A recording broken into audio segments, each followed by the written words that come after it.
ఓం నమ శివాయ శ్రీమాత్రే నమః. మిత్రులకి శ్రీభిలాషులకి అలాగే నన్ను ఇంతగా ఆదరిస్తున్న యూట్యూబ్ ప్రేక్షకులందరికీ కూడా పేరు పేరు ధన్యవాదాలు. మిత్రులారా, మీ అందరికీ పరాదేవత ఎల్లవెల్లా మీతో ఉండి మీ మనోవాంఛ నెరవేర్చాలని మనస్ఫూర్తిగా కోరుకుంటున్నాను. మనం ఈ వీడియోలో స్నానం ఎంతసేపు చేయాలి? చాలామందికి స్నానం అంటే ఒక పూట చేస్తే చాలు అనుకుంటారు. శాస్త్రం ఏం చెప్తుందో మీకు చెప్తాను.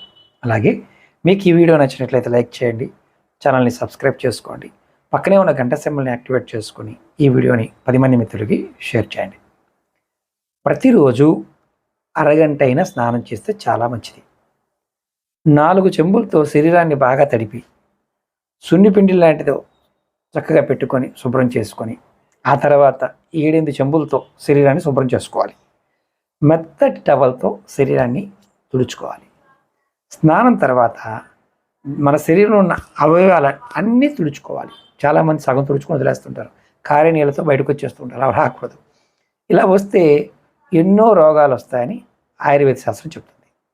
అలాగే ముఖ్యంగా ప్రాణాంతకమైన క్యాన్సర్, భయంకరమైన జబ్బులు కూడా వచ్చే అవకాశం ఉంటుందని ఆయుర్వేదం చెప్తుంది. కనుక శుభ్రంగా స్నానం చేసి ఫ్యాన్ కింద 1 నిమిషం పాటైనా నిలబడి బట్టలు ధరించండి. మహిళలైతే ఒంటి మీద ఏమీ లేకుండా స్నానం చేస్తూ ఉండకూడదని శాస్త్రం చెప్తుంది. ఒక చిన్న వస్త్రమైనా ఉండాలి అని చెప్తుంది. కొన్ని శాస్త్రాల్లో వస్త్రం లేకుండా చేయవచ్చు అని చెప్పారు. మగవారు మాత్రం ఏదో ఒక వస్త్రం గుడ్డ చుట్టుకొని స్నానం చేయాలి అని ఆయుర్వేదం చెప్తుంది.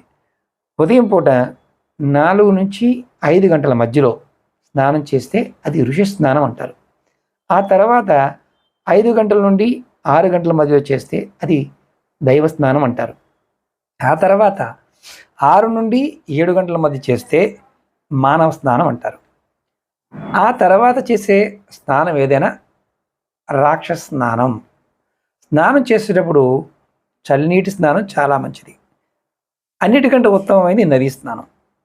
తెల్లవారుజామునే మనం 10,000 రూపాయల ఆదాయం వస్తున్నా మానుకొని సరైన స్నానం చేయడం మంచిది. అంటే తెల్లవారుజామున డబ్బులు వస్తాయని కొంతమంది స్నానం చేయకుండా వెళ్ళిపోతుంటారు. స్నానం చేసి వెళ్ళండి. ఖచ్చితంగా మీకు మంచి అద్భుతమైన ఫలితాలు కలుగుతాయి. ఇది మన ఆయుర్వేదంలో చెప్పిన విధానం. ఎవరైనా సరే ప్రయత్నపూర్వకంగా చేయాలి, చేస్తే మంచి ఫలితాలు ఉంటాయి. అలా రెగ్యులర్గా స్నానం చేసేవారు ఖచ్చితంగా కామెంట్ చేయండి. అలాగే మీకు ఈ వీడియో నచ్చినట్లయితే లైక్ చేసి 10 మంది మిత్రులకి షేర్ చేయండి. ఓం నమః శివాయ శ్రీమాత్రే నమః.